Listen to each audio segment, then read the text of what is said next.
보다 높음이니라. 아멘.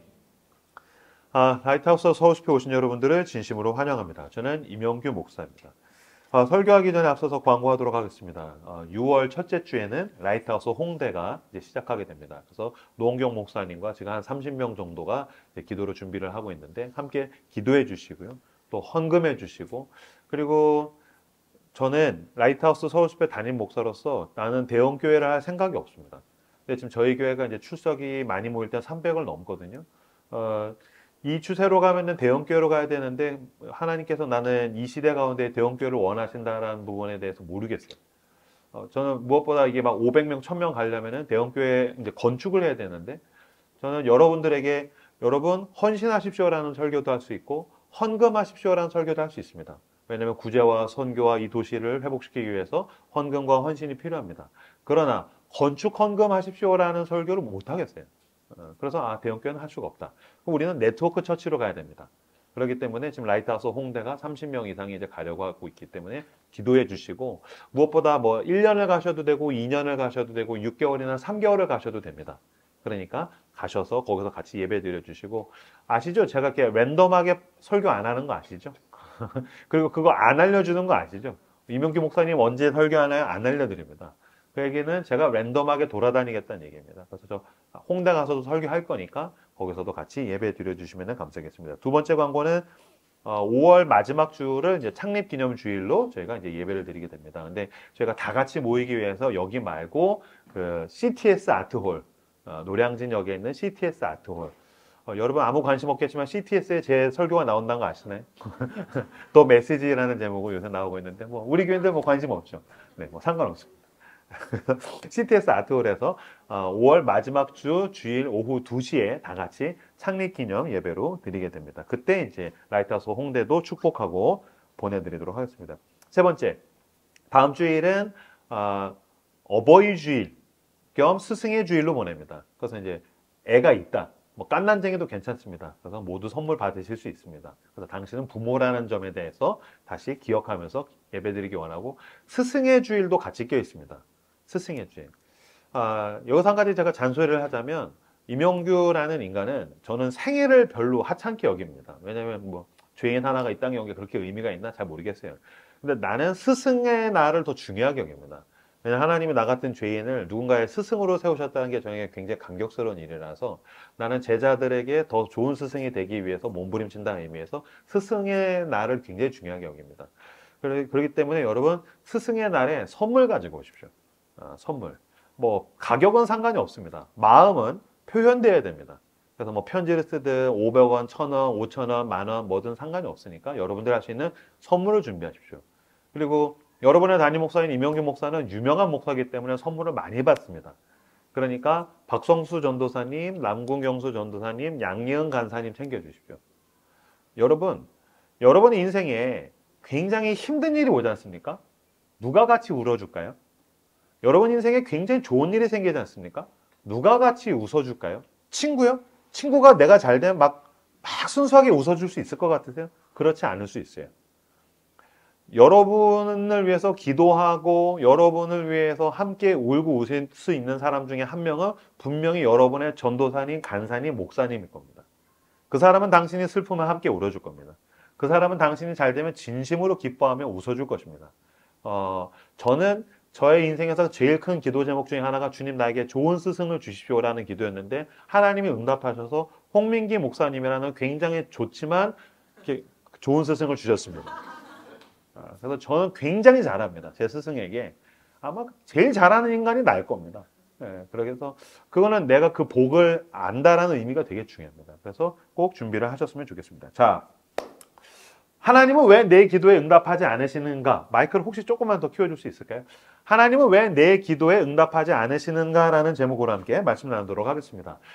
오늘 설교를 준비하게 된 계기가 있습니다. 제가 지금 제자훈련을 하고 있는데 제자훈련반에서도 이런 의견을 저한테, 이런 질문을 저한테 한 사람이 있었고 연달아 이틀 동안 제가 2번 들었습니다. 뭐냐면 자기 주변에 지인이 있는데 신앙을 상실했다는 거예요. 교회를 나오지 않는다는 거예요. 그래서 가서 얘기했던 거예요. 야, 교회 나가야지. 다시 신앙생활을 하자. 그랬더니 이렇게 대답을 했던 거예요. 다음에 넘겨주시겠어요? 야, 교회 다니면 뭐해? 예배드리고 기도해도 내 삶이 나아지지 않는데 하나님은 내 기도를 들어주지 않아. 야, 교회 다니면 뭐하냐? 나는 계속해서 힘들어지는데 아무리 예배를 드리고 기도를 해도 내 삶은 나아질 기미가 보이지 않아. 난 계속 힘들어지고 있어. 하나님은 내 기도를 들어주지 않아 라고 얘기했다는 거예요. 그래서 어떻게 말해줘야 될까요? 라고 나한테 얘기했는데 그 다음날 또 다른 사람이어서 저한테 이렇게 얘기했어요. 그래서 이 연달아 2번 나온 거면 뭐 의미가 있을 수 있겠다. 다행히 이제 5월에 자유주제로 설교를 하니까 이때 다뤄야겠다라고 해서 준비했습니다. 하나님은 왜 내 기도에 대해서 들어주지 않는가? 왜 내 기도에 응답하지 않으시는가? 이건 비단 그 두 사람의 지인에 대한 의견만은 아닐 겁니다. 아마 여러분들도 여러분 주변에서 이런 이야기 들어봤을 겁니다. 그렇죠? 그리고 어쩌면 여러분의 의견일 수도 있을 것입니다. 여러분의 이야기일 수도 있을 것입니다. 분명히 여기 어딘가에서는 누군가는 앉아있지만 하나님은 내 기도 들어주지 않아. 교회 다니고 예배드리지만 나는 상황도 악화되고 있어. 하나님은 내 기도를 응답하시지 않는 것 같아. 다만 그 사람들은 신앙으로부터 멀어졌으니까 용기 있게 말하지만 어쩌면 여러분 가운데 누군가는 내가 그 이야기를 교회에서 하면은 사람들은 난 이상하게 보지 않을까? 아니면 내가 이 이야기를 꺼내면 하나님이 안 그래도 나 힘든데 더 힘들게 하시지 않을까라는 그런 용기가 없어서 비겁함에 의해서 말하지 못하는 사람이 있을 수 있을 것입니다. 그리고 아마 많은 사람들은 하나님은 내 기도에 응답하시지 않아라는 이 명제가 굉장히 하나님께 불경하다고 생각할 거예요. 이건 굉장히 반신앙적이고 신앙이 없는 사람이 그 신앙 없음에 의해서 하는 말이다. 이건 하나님이 매우 싫어하시고 용납하지 못한다라고들 생각하실 수 있을 겁니다. 그렇지 않습니다. 제가 설교 초반에 드리고 싶은 말씀은 하나님은 내 기도에 응답하시지 않으세요 라는 것은 굉장히 성경적인 의견이라는 것입니다. 이것은 하나님이 기뻐하시고 심지어는 기꺼이 포용하실 수 있는 성경적인 의견이라는 것입니다. 왜냐하면 이것과 굉장히 유사한 말들이 성경에 많이 나와 있기 때문입니다. 제가 그 중에서 유명한 구절 하나 가지고 왔습니다. 자, 시편 88편에서 13절에서 18절 말씀. 자, 같이 한 목소리로 한번 읽어볼까요? 자, 메시지 버전으로 제가 가지고 왔습니다. 같이 읽겠습니다. 시작. 하나님.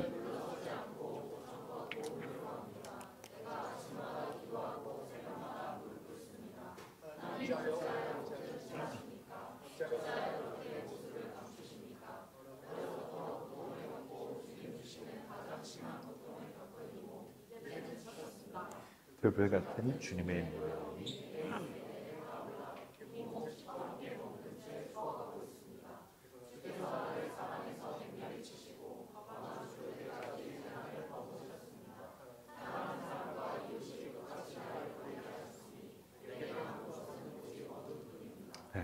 하나님 물러서지 않고 목청껏 도움을 구합니다. 무슨 말입니까? 기도했다는 뜻입니다.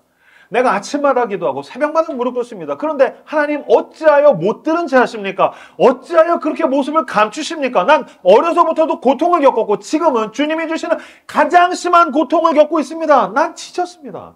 고통도 지쳤고 난 이걸 가지고 하나님께 기도한 것도 지쳤습니다. 들불 같은 주님의 노여움이 내 인생 내내 타올라서 나는 시퍼렇게 먹는 채 죽어가고 있습니다. 주님 사방에서 나를 맹렬히 치시고 거반 죽을 때까지 나에게 재난을 퍼부으셨죠. 그리고 사랑하는 사람과 이웃마저도 똑같이 나를 버리게 하셨으니 내게 남은 것은 오직 어둠뿐입니다.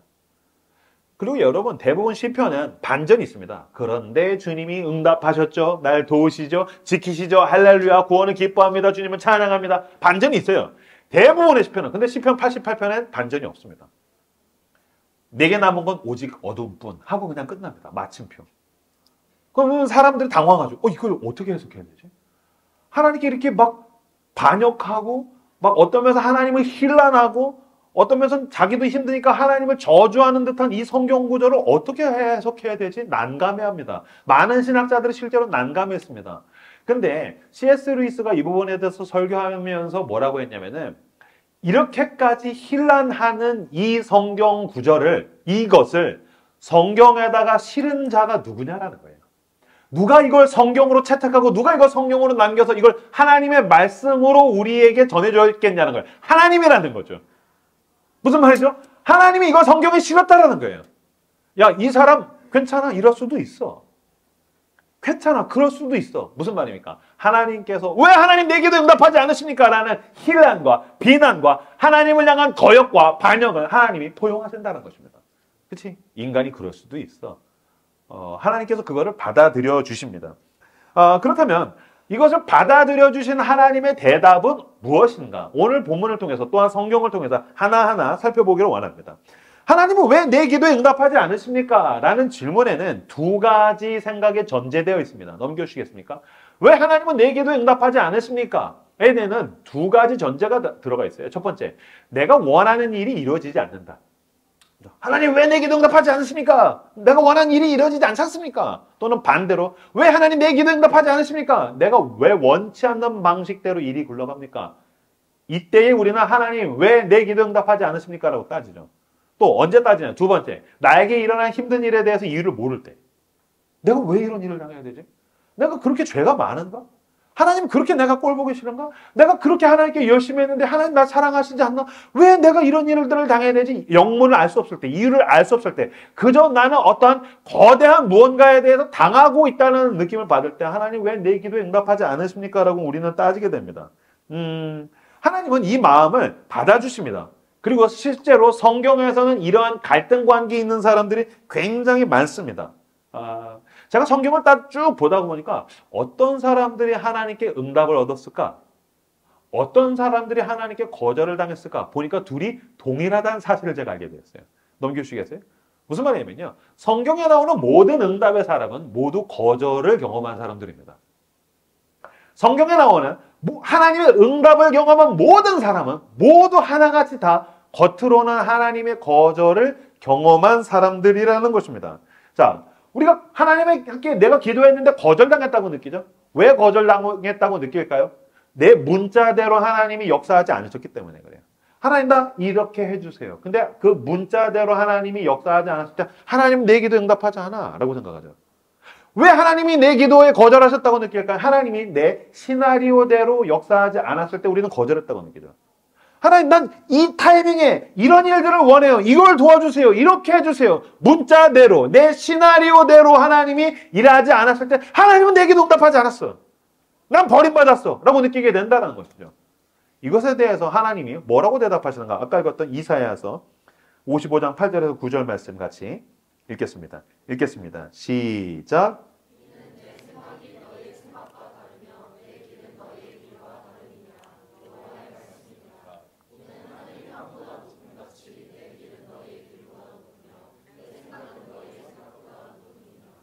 아멘. 하나님 말씀하십니다. 내 생각은 너의 생각과 달라. 난 너의 문자대로 움직일 마음이 없어. 난 너의 기도의 문자, 난 너의 기도의 시나리오대로 움직일 마음이 없어. 왜요? 내 길은 너의 길이랑 다르기 때문이야. 그게 무슨 뜻입니까? 네 길이 후지고 내 길이 오라. 난 하나님이야. 하늘의 땅보다 높은 같이 내 길은 너 길보다 높아. 내 생각이 너의 생각보다 높아. 하나님이 진짜 내 문자대로 시나리오대로 기도에 응답하시면 내가 진짜 좋아질까요? 그렇지 않아요. 자, 예를 들어 드리죠. 자, 여기에 결혼하신 분들, 여기 이제 결혼하신 분들이 있지 않습니까? 결혼하신 분들 아마 잘 생각해 보세요. 제가 질문해 볼게요. 결혼하신 분들 가운데에는 손 들진 않아도 돼요. 왜냐면 직접적으로 응답을 하면 결혼 생활에 불화가 생길 수 있으니까. 여기 결혼하신 분들 가운데 살면서 나 이 사람이랑 결혼하고 싶다. 하나님, 나 진짜 이 사람이랑 결혼하고 싶어요. 라고 기도했던 그 대상이 지금 내 배우자가 아닐 확률이 굉장히 높을 것입니다. 무슨 말인지 아시겠죠? 하나님, 나 이 사람이랑 결혼하고 싶어요. 근데 그게 거절당했어요. 그게 외면당했어요. 그래서 굉장히 상실 때문에 이별에 의해서 아파했죠. 그리고 살다가 보니까 우여곡절을 겪어서 지금 그 인간이랑 살게 되었단 말이죠. 근데 어느 날 내 남편, 내 아내랑 살다가 문득 행복한 거죠. 이 사람이 나랑 너무 잘 맞는 거죠. 그럼 순간에 문득 뭐가 떠오르면 그때 했던 그 인간이랑 결혼하고 싶어요라는 그 기도가 거절당한 게 다행이다라는 생각을 하게 되는 거죠. 그때 그 인간이랑 결혼했으면 큰일 날 뻔했네. 내가 지금 이 인간이랑 결혼한 게 다행이네. 여러분은 아니군요. 난 그렇습니다. 저는 제 아내가 첫사랑이거든요. 농담입니다. 어쨌든. 자, 이게 별로 와닿지 않으면 다음 얘기를 들어드리죠. 전 최근에 한 사람이 와서 저한테 그렇게 얘기했어요. 배신당했다는 거예요. 한 사람을 신뢰하고 믿었는데 배신당했다. 그래서 제가 막 갈궜어요. 인간, 사람 보는 눈이 그거밖에 안 되냐. 인간을 그렇게 못 보냐. 그거 별로잖아. 딱 봐도 별로잖아. 그랬더니 그 사람이 자기가 몇 년간 알아오면서 그 사람은 진짜 좋은 사람이었다는 거예요. 지금 자기는 사기당한 기분이라는 거예요. 인간이 친해지고 보니까 진짜 너무 개차반이라서 사기당한 기분이라는 거예요. 아마 여러분들도 이런 경험이 있을 겁니다. 배신당하거나 뭐 이별을 하거나 알고 봤더니 그 사람이 너무 별로인 모습을 보게 됐을 때 뼈저린 배신감을 가지고 느낀 건 뭐죠? 그때 내 판단이 틀렸었다는 거죠. 내 선택이 틀렸었다는 거죠. 내 결정이 틀렸었다는 거죠. 어떤 프로젝트가 실패를 하거나 주식을 했다가 떡락했거나 비트코인이 망하게 되거나 어떤 일들이 사업에 대해서 실패하게 되면 난 그때 내 선택이 옳은 줄 알았는데 내 판단이 옳은 줄 알았는데 내 결정이 맞다고 생각했는데 나중에 뭘 하게 되죠? 내 판단이 틀렸다는 거죠.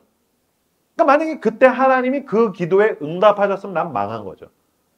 내 소원과 간구와 탄원과 기도에 대해서 거절하셨기 때문에 나는 더 좋은 길로 인도하심을 받을 수 있었다라는 것입니다. 하나님이 말씀하십니다. 내 생각은 너의 생각이랑 다르고 내 길은 너의 길이랑 달라. 너의 길은 후지고 내가 계획하고 있는 길이 옳아. 이걸 받아들이는 게 믿음입니다.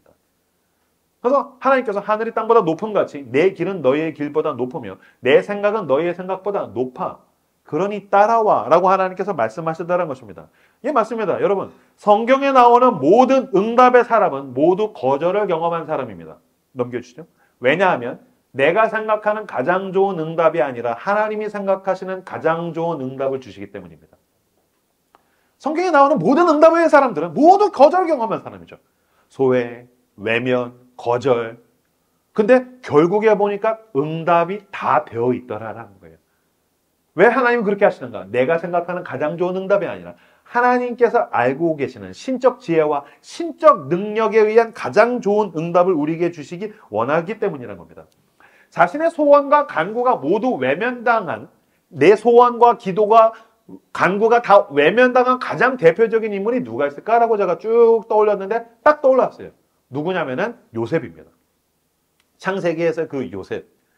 요셉은 굉장히 중요한 인물입니다. 얼마나 중요하냐면 여러분 창세기에 나온 인물들 한번 생각해 보세요. 최초의 인간 아담이 있죠. 믿음의 조상 아브라함이 있죠. 지난번에 살폈지만 그 다음에 아브라함의 손주가 야곱입니다. 야곱은 나중에 이름을 뭘로 바꿨냐면은 이스라엘로 바꿔줬어요. 이스라엘. 그래서 나라의 이름이 되었어요. 제가 1시 반에 이름을 바꿨다 그랬더니 한 녀석이 오더니 목사님 제 이름이 뭐게요? 그래서 한결이 아니야 그랬더니 저 한별이에요. 왜 요새 자꾸 한결이 부르세요? 저 한별이에요 그런 거야. 그래서 내가 야곱처럼 내가 네 이름을 바꿔준 거야. 너 이제 교회 오면 한결이야. 아버지한테 가서 얘기하면 되겠네. 목사님 이름 바꿔줬다 그래. 네. 근데 이제 야곱을 이스라엘로 하나님이 이름을 바꿔주잖아요. 그 이스라엘이 나라 이름이 됐어요. 뭐냐면 최초의 인간 아담, 믿음의 조상 아브라함, 그 다음에 이스라엘이 이름이 된 야곱. 근데 여러분 성경에서 이 창세기에서 가장 많은 부분을 지면을 할애한 사람은 요셉입니다. 무슨 말씀이신지 아시겠어요? 그러니까 그만큼 요셉은 중요한 인물이고 디테일하게 다루고 있다는 거예요. 근데 요셉을 막 그런 거 옛날에 그렇게 설교하잖아요. 뭐 요셉은 꿈을 꿨더니 총리가 됐어요. 요새 이제 그런 설교 안 하니까. 요셉이 꿈 꿔서 총리 됐어요라는 설교를 들을 때 진짜 저 사람은 성경을 안 읽는 건가? 꿈을 꿨더니 총리가 됐어요? 아니요. 꿈을 꿨더니 노예로 팔려갔어요. 꿈은 늘 현실을 배반하니까요. 그래서 제가 지난번에 아브라함의 일대기를 쭉 짧게 요약했듯이 제가 요셉의 일대기를 요약했습니다. 요셉의 순환사. 첫 번째. 그는 엄마가 동생을 낳다가 죽었습니다. 되게 비참하죠. 엄마가 4명인데 친엄마는 동생을 낳다가 죽었어요. 그리고 배다른 형이 위로 10명 있죠. 그러니까 여기 남자 형제들 군대 가는 게 힘들었겠지만 요셉은 태어나니까 군대예요. 굉장히 힘든 삶을 살았죠. 게다가 이제 결정적으로 눈치가 너무 없죠. 눈치가 없어서 색동옷도 혼자 입고 다니고 이게 유전이에요. 눈치 없는 게 유전이야. 아버지가 색동옷을 11번 아들에게만 사줬어요. 1번부터 10번까지는 다 거적대게 입고 있는데 11번에게만 색동옷을 사준다는 건 형들한테 얘들아 얘가 타겟이다. 얘를 공격해. 뭐 그런 거잖아. 무슨 생각으로 그런지 모르겠어. 근데 어쨌든 그렇게 했는데 또 그걸 막 입고서 막 가는 형들한테 막 꿈 타령하고 눈치가 더럽게 없어요. 근데 눈치가 너무 없는데 어떻게 합니까? 형들이 이제 죽이려고 하죠. 죽이려고 하다가 하나님께서 마음을 바꾸셔서 노예로 팔려갑니다. 여러분들도 자조적으로 나는 월급의 노예라고 하지만 그건 문학적 표현이지만 요셉은 진짜 노예로 팔려갔습니다. 노예로서 어쨌든 충실하게 마음을 붙잡고서 열심히 해서 노예 매니저가 됩니다. 근데 어느 날 갑자기 어떤 아줌마가 치고 들어오죠. 아시죠? 보디발 장군의 아내. 근데 어떻게 했습니까? 정직하게. 그래서 하나님 앞에서 죄를 짓지 않았죠. 그랬더니 정직했더니 금도끼, 은도끼 주는 건 동화고 현실은 억울한 누명을 뒤집어 쓰고 감옥에 갇히게 되죠. 그죠? 이 유혹을 제가 오늘은 길게 다루지 않겠지만 쉽게 생각하시면 안 됩니다. 당신에게 세상의 유혹과 도전이 어렵듯이 요셉에게도 이 유혹은 굉장히 달콤한 거였습니다. 왜냐하면 첫 번째, 마님의 뜻을 맞춰야지 내가 생존할 수 있습니다. 그러니까 마님은 언제든지 원하면 노예 따위는 그냥 죽일 수도 있는 거고요. 마님에게 내가 잘 따라가면 마님이 내가 원하는 모든 걸 줄 수 있으니까요. 게다가 여러분, 그 마님은 보디발 장군의 아내입니다. 자, 고대 사회에서 피지컬이 좋고 운동신경이 제일 좋은 사람들은 전쟁터에 나가서 싸워서 장군이 됩니다. 이 시대로 적용할까요? 피지컬이 좋고 운동신경이 좋은 사람들은 스포츠 스타가 됩니다. 자, 스포츠 스타가 어떤 여성들과 결혼하던가요? 최고의 미녀들과 결혼하죠. 쭉쭉 빵빵한 여성들과 결혼합니다. 굉장히 관능적인 사람들과 결혼하죠. 마찬가지로 보디발 장군의 아내는 이집트에서 가장 관능적인 여인이었을 것입니다. 근데 그녀가 유혹하는데 건장한 요셉이 그거를 뿌리쳤다는 건 대단한 겁니다. 그리고 정직하게 충성을 선택했는데 누명을 뒤집어 쓰고서 감옥에 가게 됩니다. 감옥에서 마음을 붙들고서 또 감옥에서 열심히 해서 매니저가 됐는데 어느 날 술 맡은 관원장, 떡 맡은 관원장이 오게 되죠. 감옥에서 도와줬습니다. 상담을 해줬습니다. 그들을 위로하고 공감해주고 보살펴줬더니 가서 안 잊을게. 진짜 잊으면 안 돼요. 근데 잊어버렸습니다. 배신당하죠. 외면당하게 됩니다. 그 다음에 이제 극적으로 인생이 역전이 돼가지고도 총리가 돼서 잘 먹고 잘 살고 있는데 어느 날 갑자기 왼수 같았던 형들이 등장하는 거죠. 그럼 쭉 이 일대기를 보십시오. 여러분, 요셉은 고통, 상처, 배신, 아픔, 고통, 상처, 배신, 아픔입니다. 그 인생이 이걸로 뒤범벅돼 있습니다. 그러니까 뭐 우리가 오늘 저 사는 게 힘드네요라는 사람은 명함도 못 내밀 정도로 요셉은 고통과 상처와 아픔을 한 20여 년간 그걸로 뒤범벅돼 있습니다. 하나님께서 한 인간에게 이 정도까지 하시는 건 너무 가혹한 일 아닌가? 라고 할 정도로 그에게 고통이 가득 찹니다. 그럼 그가 기도를 안 했겠어요? 제일 먼저 어떤 기도했겠어요? 엄마가 죽을 때죠. 그 고사리 같은 손을 모아서 우리 엄마 죽지 않게 해주세요. 하나님, 우리 엄마 죽지 않게 해주세요. 죽었습니다. 노예로 팔려갈 때 기도를 안 했겠어요? 하나님, 저 노예로 팔려가지 않게 해주세요. 노예로 팔려가지 않게 해주세요. 갑자기 형들은 다시 마음을 돌이키게 해주세요. 우리 아빠가 나 구출하러 오게 해주세요. 근데 그런 일은 일어나지 않았어요. 그는 그냥 먼 나라의 노예로 팔려갔어요. 그래서 왜 아줌마가 유혹할 때 하나님, 내가 정직을 선택하겠습니다. 충성과 신실함을 선택하겠습니다. 하나님, 나 도와주십시오. 누명을 뒤집었습니다. 감옥에 갇히게 됩니다. 하나님, 내 주인 보디발 장군이 내 진심을 알아줄 수 있도록 주님 도와주세요. 감옥에 갇히는 일만 없게 해주세요. 와서 내가 사실은 네 마음 다 알아. 와라. 라고 날 꺼내주게 해주세요. 그런 일은 일어나지 않았어요. 하나님, 술 맡은 관원장, 떡 맡은 관원장 도와줄 테니까 나를 잊지 않게 해주세요. 배신당했어요. 계속해서 외면당하고 계속해서 그의 기도가 거절당했던 것입니다. 왜? 우리 엄마 죽지 않게 해주세요. 나 노예로 팔려가지 않게 해주세요. 나 감옥에 갇히지 않게 해주세요. 라고 기도할 때 왜 하나님은 응답하지 않으셨습니까? 왜 하나님은 응답하지 않으셨습니까? 하나님의 프로젝트가 있었기 때문입니다. 하나님의 뜻이 있었기 때문입니다. 전 이것을 요셉 프로젝트라고 명명하겠습니다. 요셉 프로젝트. 요셉 프로젝트는 뭐냐면요. 20여 년간 기도가 응답되지 않은 것 같은 이 그지 같았던 요셉의 삶 끝에 하나님의 뜻이 있었어요. 모든 것에 대한 총체적인 대답과 응답이 거기에 다 응축되어 있었어요. 뭐냐면 요셉이 총리가 된 다음에 어떤 일이 중동 지역 전체에 어떤 일이 오게 되는가, 이게 더 중요합니다. 어떤 일이 옵니까? 7년 풍년, 7년 흉년이 옵니다. 그러니까 우리가 성경을 해석할 때 꿈을 꿨더니 총리가 됐다. 하나님이 날 총리로 세우셔서 so what? 어떤 일을 행하시려는가가 중요한 거 아니에요? 내가 총리가 되는 게 그렇게 중요한 일인 거예요? 그러면 내가 유명한 목사가 되고 내가 큰 교회 목사가 되는 게 나에게 그렇게 중요한 일이겠어요? 그렇지 않죠. 하나님이 나에게 이런 은혜와 복을 주신다면 so what? 뭐 하라고 주시는 걸까? 어떻게 하라고 주시는 걸까? 그 다음이 중요한 거잖아요. 그러니까 총리가 된 게 중요한 게 아니라고요. 하나님이 나에게 돈을 주시는 게 중요한 게 아니라고요. 나에게 재능을 주시는 게 중요한 게 아니라고요. 성공을 주시는 게 중요한 게 아니라고요. So what? 그걸 가지고 하나님은 하나님의 나라를 위해서 어떤 일을 하시려고 주셨을까? 그게 중요한 거죠. 7년 풍년과 7년 흉년을 위해서 요셉이 총리가 된 겁니다. 자, 그럼 7년 풍년과 7년 흉년이 어떤 일이냐? 7년 풍년은 대단한 성공이죠. 근데 그 일은 그 이후에 7년 흉년을 연달아 오는 것을 준비하기 위함입니다. 7년 흉년은 그냥 7년 동안 흉년이 왔거나 그렇게 피상적으로 생각하시면 안 되고 제일 비슷한, 제일 유사한 얘기가 뭐가 있을까? 봤더니 중국에서 1958년부터 3년간 대흉년이 있었습니다. 아마 이 이야기 아시는 분들 계실 것입니다. 마오쩌둥이 중국 공산화 혁명을 모두 완료한 다음에 어느 날 농촌 지역을 지나가는데 참새가 쌀알을 먹고 있는 거예요. 마오쩌둥이 그 참새를 가리키면서 이야기합니다. 인민의 식량을 먹는 저 참새는 악한 새다. 그때부터 중국 전역에서 참새 잡기 대운동이 일어납니다.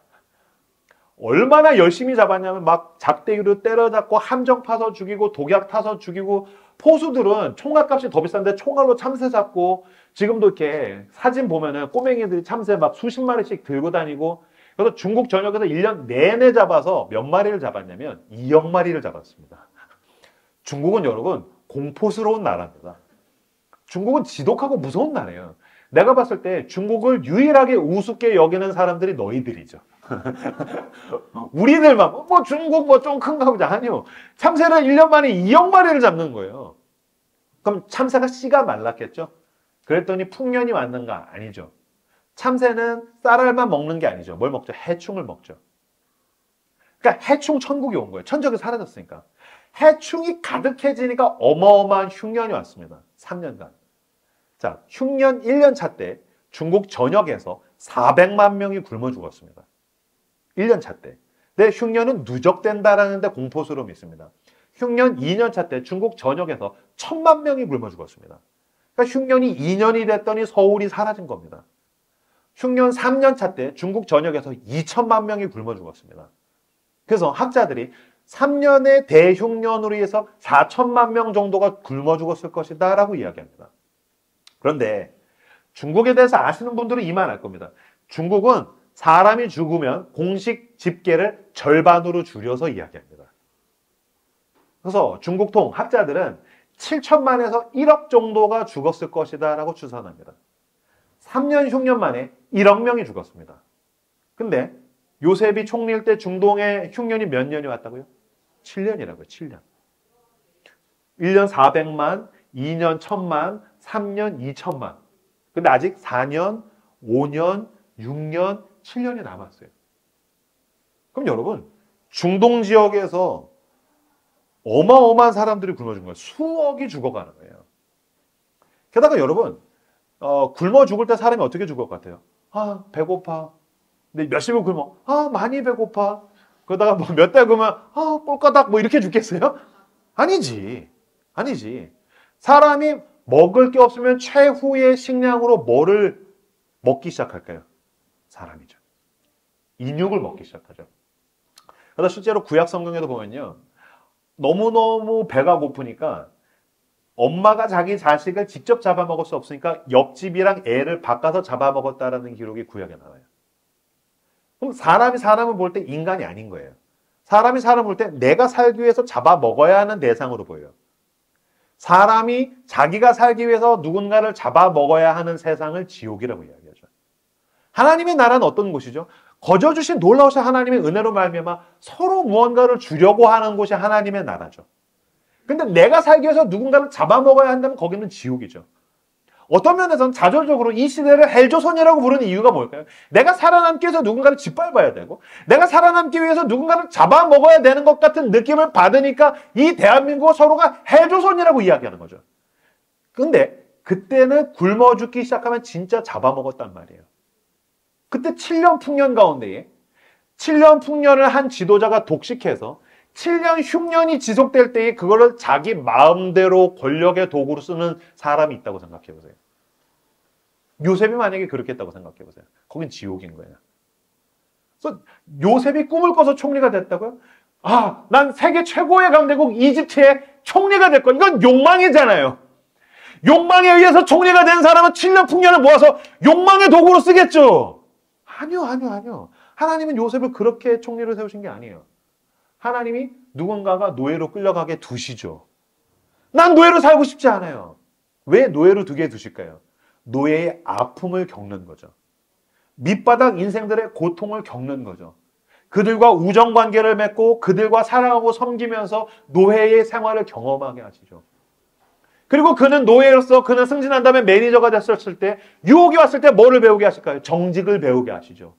정직했더니 억울한 것들, 정직함으로 인해서 억울한 결과를 배우게 하시죠. 그는 감옥에 가게 됩니다. 그 억울한 사람들 속에서 또 서로 사랑하고 보듬고 죄수들을 돕는 죄수로서 요셉이 살게 만드시죠.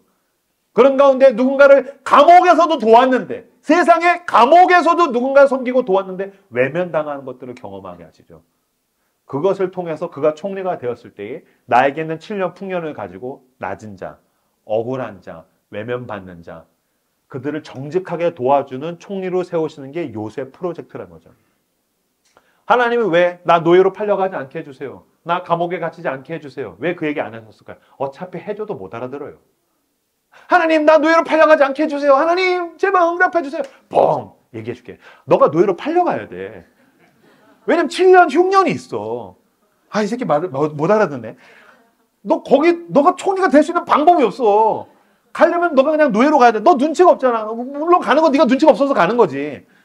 근데 가야 돼. 하나님, 나 감옥에 가지 않게 해줘요. 감옥에 가야지 네가 걔를 만나요. 술 맡은 거 하는 자, 똥 맡은 거 하는 자, 거기서 만나요. 네가 황제를 무슨 수로 보겠어. 너는 유대인이잖아. 아, 이거 못 알아듣네. 야, 얘기하지 말자. 어차피 얘기해줘도 못 알아들어요. 하나님, 제가 지난주에 얘기했잖아요. 저 교회 개척하고. 하나님, 나는 진짜 하나님 원하시는 교회를 세우고 싶어요. 코로나가 왔어요. 하나님, 코로나가 웬 말입니까? 나 방배동에서 쫓겨나면 난 망하는 거 아닙니까? 뻥! 너가 방배동에서 쫓겨나야 서울숲에 가요. 너 방배동에서 쫓겨나야지 네가 미친 듯이 돌아다니는데 거기서 돌아다니는 사역자를 원하거든. 아, 이 새끼가 못 알아듣네. 야, 그냥 가라. 어차피 얘기해줘도 못 알아들어요. 무슨 말씀인지 아시겠어요?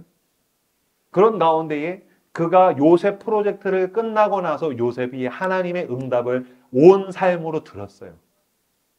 그의 고통과 상처와 아픔의 끝에 하나님께서 모든 것을 모아서 그에게 응답하셨어요. 요셉은 하나님의 답을 알고 있었어요. 요셉은 하나님의 응답을 온 삶으로 체득했어요. 그렇기 때문에 창세기 50장 20절에서 이렇게 얘기합니다. 같이 한 목소리를 읽겠습니다. 시작.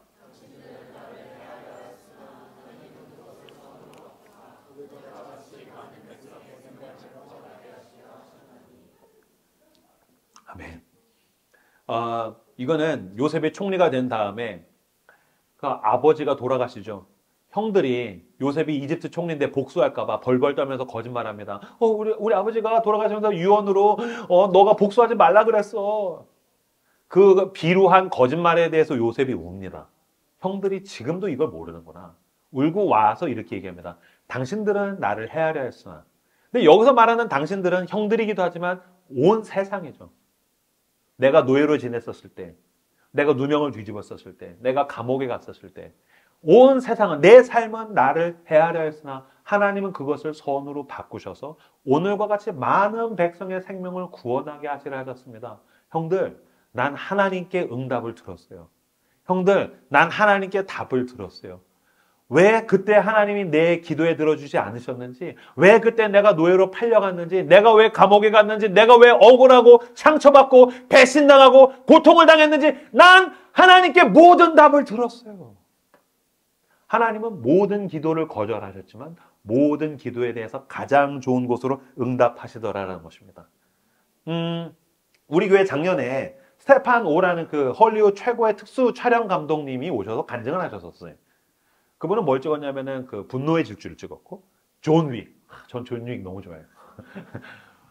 윅, 존 윅. 무슨 막 안짝거리고 흉내가 이상하네. 괜히 했네. 존 윅, 그 다음에 미션 임파서블. 이런 것들을 찍은 미국 최고의 특수 촬영 감독이죠.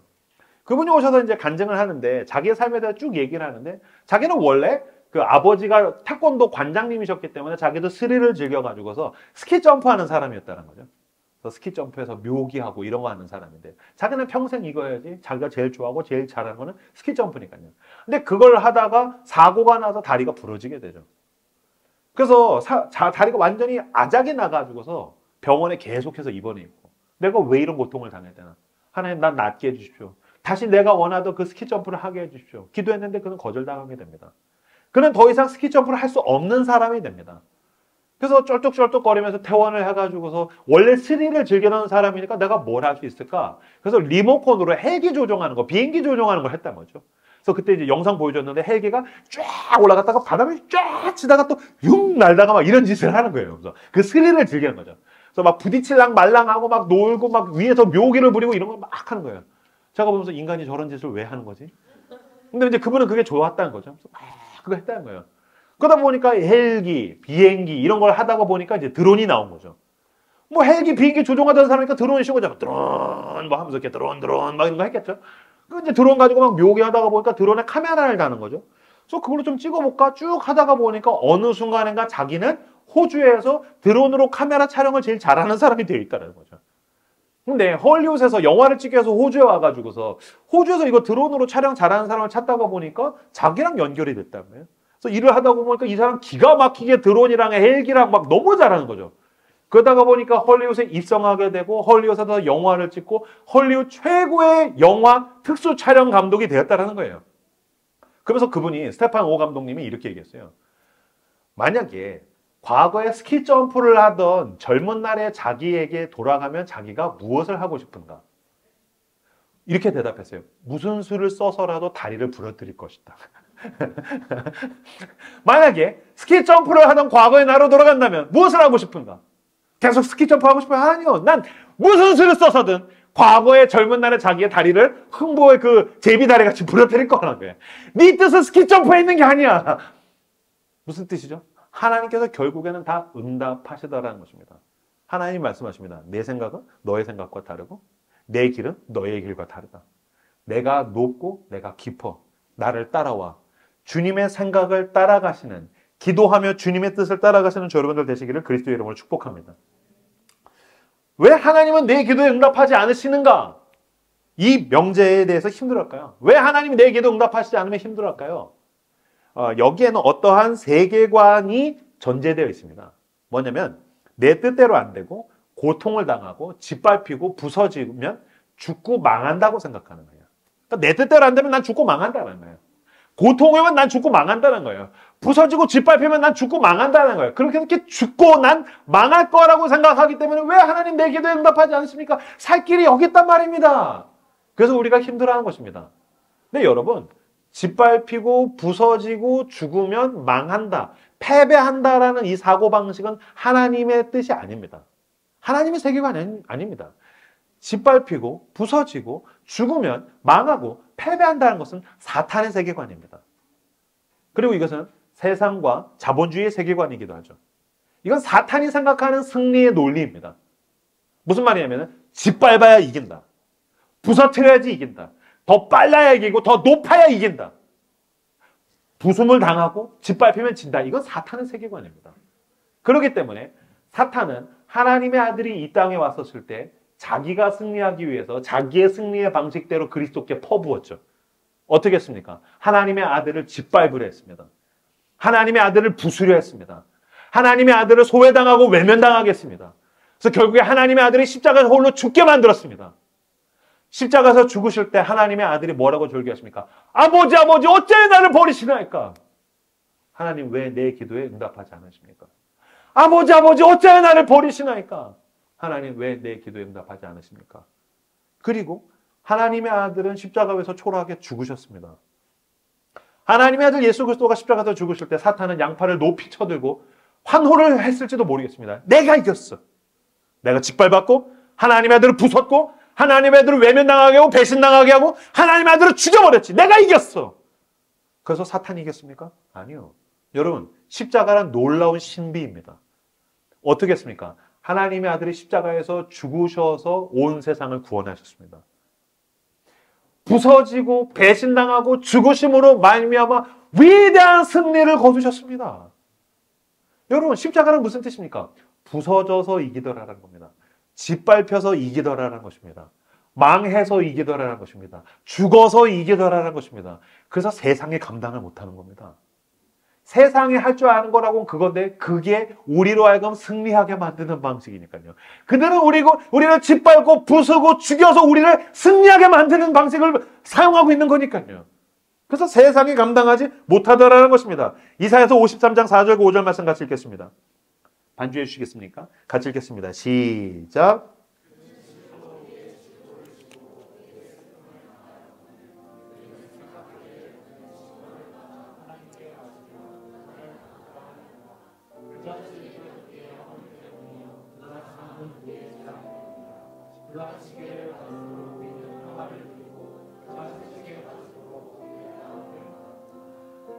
하나님이 내 기도 응답하지 않으시는 것 같고 누군가에게 짓밟히고 고통을 당하고 부서져서 죽고 망할 것 같은 두려움이 있다면 여러분 그리스도의 십자가를 떠올리십시오. 그치?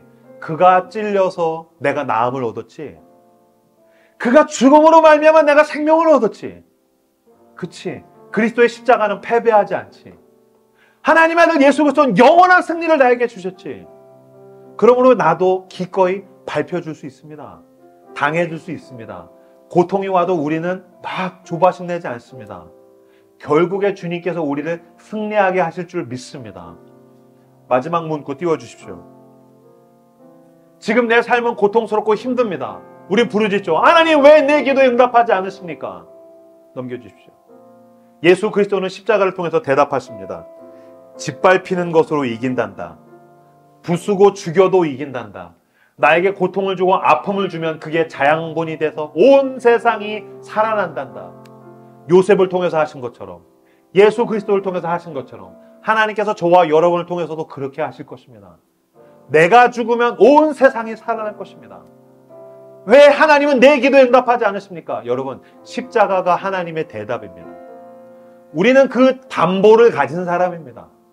우리는 그 보증을 붙든 사람들입니다. 하나님이 말씀하십니다. 십자가가 나의 대답이다. 보증, 담보다. 그것을 붙들고 예수 그리스도를 믿음으로 말미암아 나아가는 저 여러분들 되시길 원합니다. 하나님은 나의 최악으로도 가장 좋은 것을 만들어내십니다. 그러므로 왜 두려워하겠습니까? 왜 절망의 자리에 있겠습니까? 예수의 십자가를 붙들고 일어서십시오. 믿음으로 주님께서 이끄시는 곳을 따라 가장 좋은 곳으로 걸어 나아가는 저 여러분들 되시기를 그리스도 이름으로 축복합니다. 오늘 우리에게 주신 말씀 붙들고 함께 기도하며 하나님 앞에 나아갑시다. 기도하겠습니다.